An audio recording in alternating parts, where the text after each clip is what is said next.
There's a movie that just came out, actually opened on July 4th. It's called Sound of Freedom. Anybody heard of it? Uh, it's quite a movie.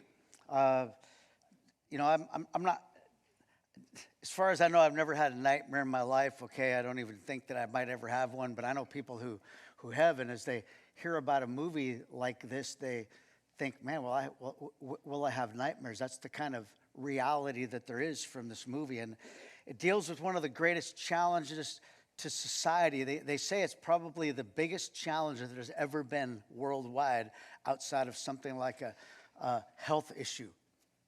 And it deals with human trafficking and exploitation and human slaves and child abduction and sexual abuse of women and children. It's really revealing how big this problem is in the world. And one of the reasons that it's so popular, the idea of this sex trade and this human trafficking, and why it's so popular among the evil people of the world, is because it's something that isn't consumed once. It's something that happens repeatedly every single day. You know, if in other words, if you buy a drug, you use it, you got to buy another one. Does that make sense? And that costs you money. But if you have a child or you have a woman, you just, hey, it's available several times every single day, and you don't have to keep replacing it. It's an industry of evil against the plans of God's command for us to love one another. And it not only ruins the family's lives of the family of the abducted, but it's actually just spreading the idea of evil. It's $1 billion industry that needs to be addressed. It's a $1 billion industry that is ruining the way in which God wants us to feel about people, which is absolutely loving them. And there's a guy who's a little bit of a hero to me. His name's Tim Ballard. And Tim Ballard is the guy who this movie is about, who simply did everything he could to reconnect a little boy and a little girl with his mom and dad. He put his own life at great risk. And he basically was saying this: I want to stand against the schemes of the devil because God has called me to help this family. They say the greatest thing that could happen in the world in regards to this issue right now is this: make people aware. Just simply make people aware that it's real and it's happening. And one of the ways in which that's being encouraged right now across the United States is simply saying this: would you tell somebody that they should go watch this movie? Just gain an emotional picture of the reality that exists. I want you to know that I'm thankful for the person that encouraged Bev and I to go, and they actually paid our way. And I just want you to know this: if needing some money to go watch the movie, call me. I'd be happy to pay 100 people's way. Really, I would. I just want to stand up for what God would have us stand up for. I just wanted to mention that. Now, that also has a lot to do with this story here. When we went and watched the movie, okay, I'm kind of done with that little announcement right there. I just want to pray, okay? But, when we went to go watch this movie, I parked in a parking lot downtown. And do you know that they aren't going to believe my word that I went and watched the movie? They want a validation card. They want a little parking card stamped from inside the movie theater that says I went there so that I don't have to pay $6 to park. Is it amazing that people ask us for validation and proof? Isn't it? You know, in 6th grade, I was in charge of the ballroom at our school. The vice principal said it was the most important job a student could ever have, and they gave it to me. Yeah, I made a few candy bars on the side sometimes, saving for. I was a wicked kid. I had a key to the room.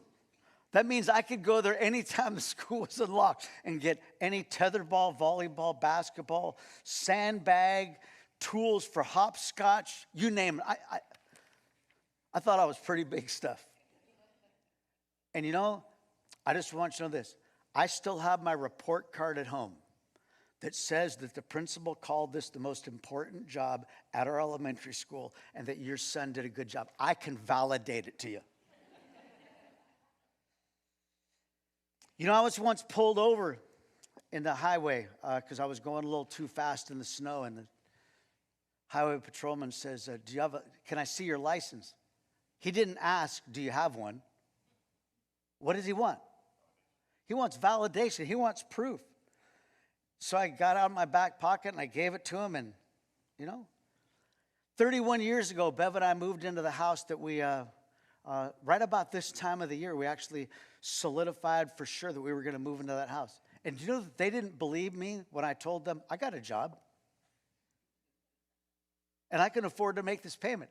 I told the guy, I said, I don't care how much I make. I said, I can make this payment. What did they ask me for?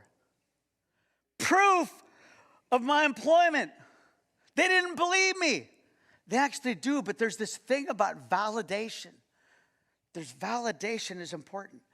Proof and validation are a big deal. When we think about our faith, what kind of proof and validation is there of you and I having faith? And that's what James talks about. Let me ask you this. I heard this to me once. I'm going to use somebody's name here. John, I'm just picking on you this morning, okay? John, if you were put on trial right now, whether or not you were a believer, is there enough evidence to convict you that you are a believer in Jesus Christ? Could the world convict you potentially of being a believer? What do we call that? It starts with a V, ends with a dation. It's about validation, isn't it? And it's not completely true because all of us don't understand those things. But I could stand witness and say, hey, John is seen praying with kids on Wednesday nights in our children's ministry every week of the school year. John is seen in church absolutely adoring, singing praises to the Lord. John has asked me about something in the scriptures that has made sense to me. Now, there's those validation marks. You see, faith and works are not separate in the kingdom of God. And the Bible makes something very clear to all of us, that what makes the Bible separate from every other religious book in the world is this. It is not about us earning God's favor. It is not about us reaching up to earn his approval. It's about him reaching down to us and redeeming us and celebrating the Lord's Supper. And it's about us knowing that without his grace, you and I can never be saved.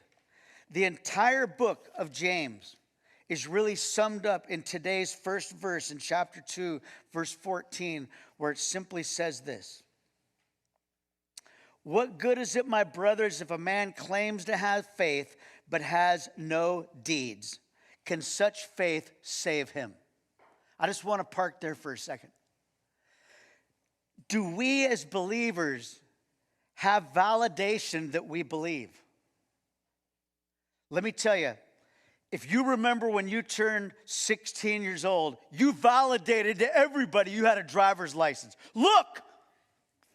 You didn't just say, I got my license. No, you showed it to them. Why did we do that? Because it felt good and we knew that they might not believe that you could pass a driver's test. But there's that excitement about it. I remember in 6th grade, okay? This didn't happen to me very often, but it happened in 6th grade.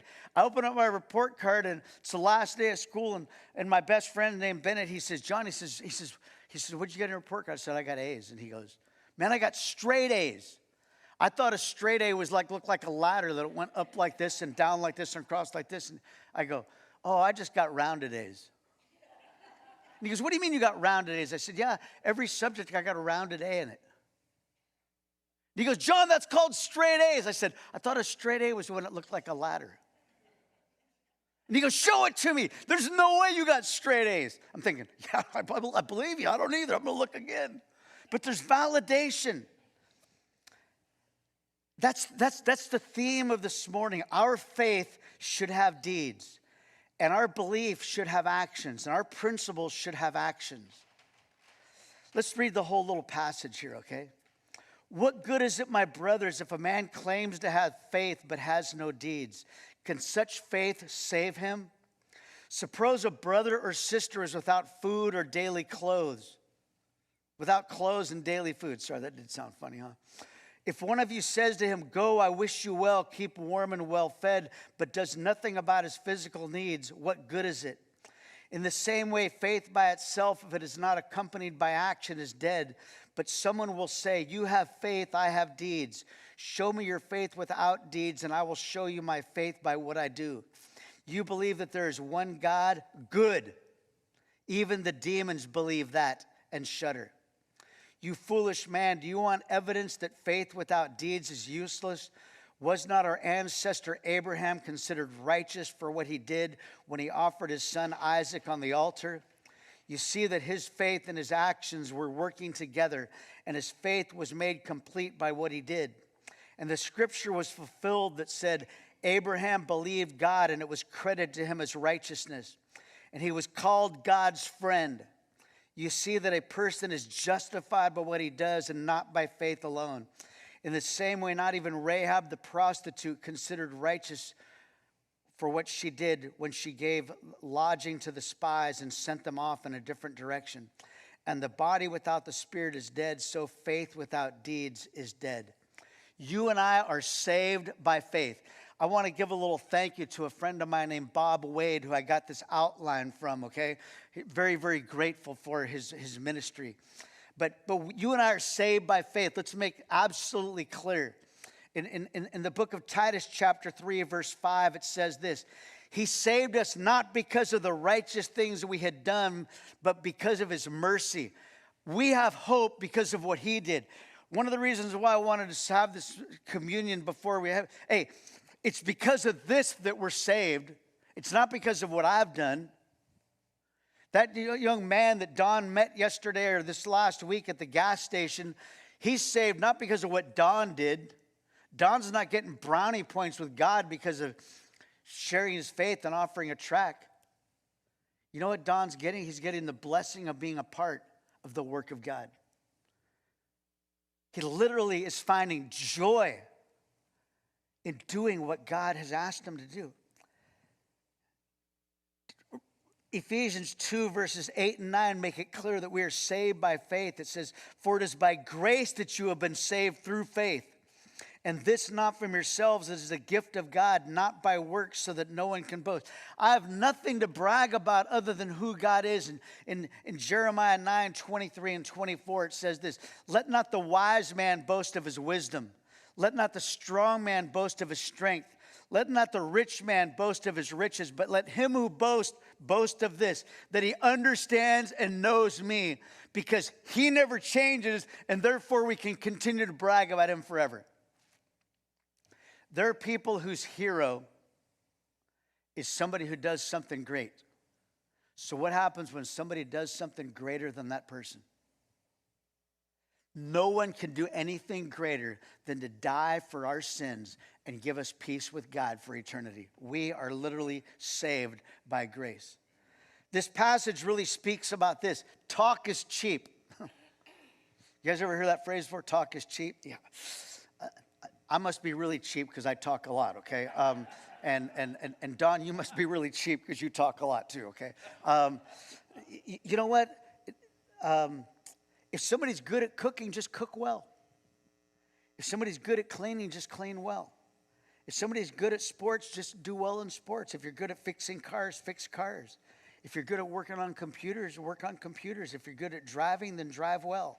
And if you're good at caring, then care. Don't keep telling people that you're good at those things. Just do them. And you're going to be blessed and they're going to be blessed. That's quite frankly what God's talking about here, what James is communicating in this is, hey, let's let our actions speak louder than our words. You know, our faith directs our actions. It really does. There are decisions that I've made in life because I'm a believer. I love what one of my friends said to me here in this church this last year. He said, John, I give 10% of my income to the Lord, and I give 5% of my income to other organizations that are doing God's work and God's will. And he goes, and I try to live off about 85% of what I make. He said, and then periodically I make sacrifices from that. He says, don't get me wrong. He says, I'm not necessarily huge on supporting a lot of non-Christian organizations because all the world will do that. Those guys aren't going to support the work of Christ. So it's important for me to support the work of Christ. And really, I said, why do you act that way? And he says, because I believe in what the scriptures say. You see, when we profess Christ, something starts to change inside of us. We start seeing people as spiritually needy, and we want them to have the truth. We start seeing and believing that these people need Christ, and we want them to see and hear the truth. We realize how much we have been loved by God and given by Jesus, and we want others to be involved in that same sharing of God's grace and God's mercy. People are way more important than things. That's all there is to it. This passage speaks of 3 kinds of faith. Hope I don't have the first 2. The first faith that's spoken about is in verses 14 to 17, where it talks about a dead faith. There's 5 references there. The first one is in verse 14, where it says, what good is it if a man claims to have faith but has no deeds? That's not simply a rhetorical question. It's a rhetorical question that demands that a believer answer it and simply say, it's not. In verse 14, it also says, can such faith save him? It's another rhetorical question that isn't just for the sake of being asked rhetorically. It's demanding that you say yes to that. And because those are back to back, he's building this case. You ever had your mom repeat something to you a whole bunch of times? Bill, when your mom was alive, did she ever give it to you 5 or 6? That's because we didn't get it with the first 3. So he gives it to us a 3rd time in verse 17 and says, faith by itself, if it is not accompanied by works, is dead. He knows they probably aren't paying much attention. So in verse 20, he reminds them again. He says, faith without works is useless. Then he jumps into verse 26 at the conclusion of this whole little section, and he lets them have it one more time. Faith apart from works is dead. A dead faith is one that has no actions behind it whatsoever. We live in America, and in America, talk is often very, very cheap. There's many people who they claim to go to church, and when we do, we go, really? I hope they don't say that about us. There's some people who claim to believe in Jesus, but they sure don't seem to act like it. They aren't finding much joy in singing to the Lord or sharing with somebody or doing an act of kindness or something. I think that one of the greatest things about the seminar that Don and Justin are going to do is this. I'm somebody who talks out loud and talks while I'm thinking. Some of you might not think I'm thinking, but I am. There's other people who formulate their whole thought and then they talk. Did you guys know what I mean by that? Okay. My wife is is more apt to know what she's going to say and then say it, and I just start making it up as I go. Some of that is the speed that our mind works, and just the way we've been made. And I think one of the most scary things for some people about talking about the Lord is really that idea of, I don't know that I can think that fast, and I don't like being on the defensive. And okay, in class in school, my hand was up before the question was even asked, okay? Because I know that I feel comfortable answering the question, okay? Some of you are like, you pick anybody but me. Any of you ever said this in class? But I didn't raise my hand. See, I can't even get you to raise your hand on that one, huh? What I want you to know is this, is that as a teacher, you didn't raise your hand in my class. It wasn't to put people on the defensive. I would pause, giving that person who needed a chance to think, because I wanted them to build confidence about talking about spiritual things and having spiritual actions, because it takes a while for it to become a habit. And all a dead faith basically is saying this: I'm not putting into action anything that I believe. True story. Bill, was it Friday? Thursday. I got this phone call. here at the church. There's a man, and he says to me, hey, I'm from the East Coast, and I have a ticket to get back to the East Coast, and I want you to know that I'm a believer. I've come out of a gay lifestyle, and I've been ostracized by my entire family. No one will talk to me in my family. I'm dying of pancreatic cancer, and I came out to the West Coast to settle some things before I was going to pass away. And he said, and I'm calling because I really have nowhere to turn other than the church.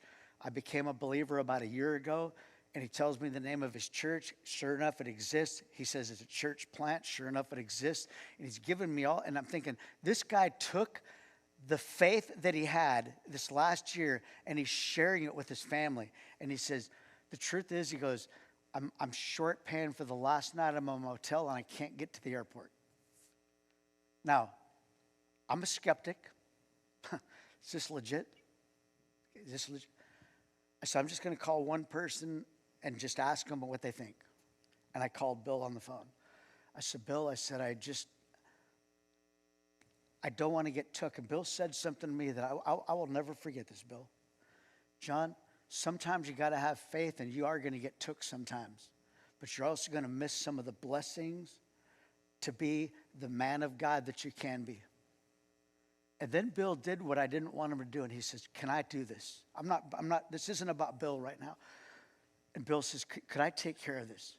He says, I'm just going to verify the same things that you just shared with me. I'm thinking, I said, Bill, I said, you want to know why I'm calling? I said, because I just got done with this message for Sunday about faith without works is dead. And if you see a hungry and a thirsty man, and I said, Bill, I said, I don't want to be dumb here. And then Bill gave me that phrase.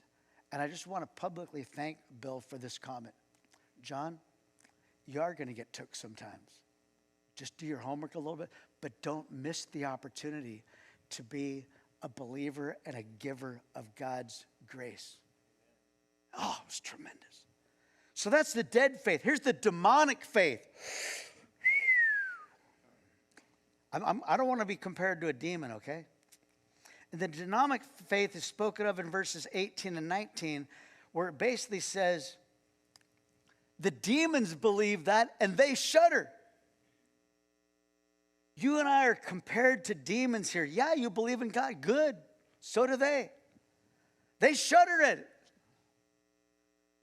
In Luke 4, verses 33 and 34, it says, and in the synagogue there was a man who had the spirit of an unclean demon, and he cried out with a loud voice, ha, what have you to do with us, Jesus of Nazareth? Have you come to destroy us? Here is a demon who's mocking God in the knowledge that he exists. The demons know God, but they choose not to glorify him. They choose not to serve him. They choose not to honor him, and they choose not to love him. They absolutely have no affection for a fact that is true. The facts known by the demons are some of the same facts that you and I know, but there is no heart, there's no soul, and there's no submission to God. And then there's what we call a demonstrated faith. Can you say woohoo? Yeah. This is what I want. This is what I hope we'll have. This is speaking about Hebrews chapter 11. And if you don't know, in Hebrews chapter 11, 14 times it says by faith, and then it lists somebody's name. And the two most incredible examples in this are about Rahab and Abraham. And I want you to know that if you take a look at Rahab and Abraham, you begin to understand it includes all of us. One was a man, one was a woman. One was a Hebrew, one was a Gentile. One was older, one was younger. One was married, one was single. One was admired by the world, one was a lowlife of the world. One was a patriarch, one was a slave. One was justified by works, and the other was justified by works. One completed, the word used was completed about Abraham. And that's an agricultural term. If you know anything about agriculture, okay, there's terms that they have, and one of them is, it's been completed, and completed means this. The soil got prepped, the seed got planted, and the harvest is taking place, and it harvested. It's completed. It's not completed until the harvest is done. That's what it says, clearly declaring that the seed had been planted. What does it say about Rahab? She acted upon her faith. You know, this is just a side note. You know, Rahab's known for three things. One is this: she's a prostitute. Second of all, she's known as somebody who basically saved the entire Israelite army. And thirdly, she's known as the great, great, great, great grandmother of Jesus. He trusted and believed and acted upon God, Abraham did, and she trusted and believed and acted on God. Faith and deeds are living partners. Who's Abbott Costello's partner? No, sorry, who's Abbott's partner? I said that wrong. You guys are looking at me like I'm dumb, and you're right, okay? Let's try that again. Who's Abbott's partner? Hey, who's Batman's partner? Who's the peanut butter's partner? Who's the Lone Ranger's partner? Who is faith's partner? Works. You know, justified has two parts. You and I are justified by faith twice. I think this is probably one of the greatest things that I could explain this morning. We are justified by faith twice. The first time we are justified unto faith and unto righteousness of God. Why? Not by what we did, by what God did in simply having faith. There's also another justification that comes, and it's the justification because of our works. And the justification because of our works is the one that comes afterwards. Is to say, hey, I am justified by faith. I'm showing that I was justified by faith. So here's our life, okay? We're living, and then we reach that point where we realize, oh, man, we are justified because of what God did in his mercy, and I'm able to go to the other side and be saved because of what it is that he has done. And now that I'm on the other side, I get a chance to demonstrate my justification by doing good works and by doing good things and by proclaiming the truth and living the truth. And I can look back and say, yes, I was justified. My life is showing it. Isn't that incredible? In Ephesians chapter 2, verse 8, it says this: for by grace you have been saved through faith. That's the justification by faith. But verse 10 is one of the most missed verses in all of Scripture. It says, for we are God's workmanship, created in Christ Jesus to do good works, which God has prepared in advance for us to do. That's the justification, saying, I'm showing I'm a believer because what he did became real and I'm showing it. Isn't that great? Anybody here ever wear a shirt that promotes something? You're justifying something. That's all you're doing. You're justifying. Let's learn to justify Jesus Christ. You know, a farmer once said this: if you believe it's going to rain, go plant the seed. There's a sailor who once said, if you believe it's going to be windy, raise the sails. Until you raise the sails, you don't believe it's going to rain. Or you don't believe it's going to be windy. Sorry. Rough morning, huh? You guys are a rough crowd. There's no tomatoes for sale outside. Let's just live our faith. Father God, may we live our faith. May our actions simply demonstrate that we've been justified. We're not getting brownie points in heaven. We're simply finding joy in being a part of the family of God. And we're finding obedience to be a way of living. Lord, would you give a few people, several people, to say, hey, I need to go to this evangelism class because I need to understand this a little bit more. Maybe with these children that are at camp this week, and may they see the love that their counselor has for you. May they see the proclamation of faith that they have made and that they are just living in front of them. And Lord, may we live our faith in front of the world, that they might say they are a believer and Christ has changed their life. We love you so much.